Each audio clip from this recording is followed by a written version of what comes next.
دا د هلمند ولایت نادعلي ولسوالۍ کې د قمر بنسټ له لوري جوړ شوی مسجد دی.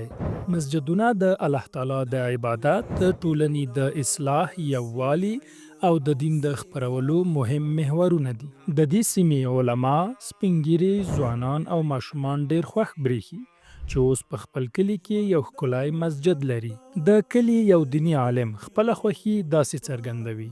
دغه منطقه چې ده د هلمند ولایت نادعلي ولسوالۍ د چانجیر سیمه ده، نو د دې منطقې خلک چې وو ډېر غریبان وو، شی نه درلودی، دلته مسجد نه و بنا سوی. نو قمر خیریه بنسټ چې دی الله پاک ته خیر ورکړي، دلته د خلکو ته د الله پاک کور جوړ کړي او په دې کور کې به انشاءالله دلته ماشومان سبقان کوي وایي او زده کړې به کوي او دلته به مسلمانان راځي په دې مسجد کې به لمونځ کوي.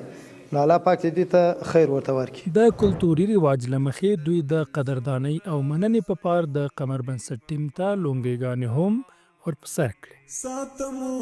که چیرته تاسې هم غواړئ دا مهمه دیني وجیبه ترسره کړئ او د مساجدو په جوړولو کې برخه واخلئ، تاسو ته د قمر بنسټ لینکونه او د واتساپ شمیره په سکرین ښکاري. دا وطن آباد غواړو، تل یې زنده‌باد غواړو، ناپوهي دې ورک سي، علم او سواد غواړو.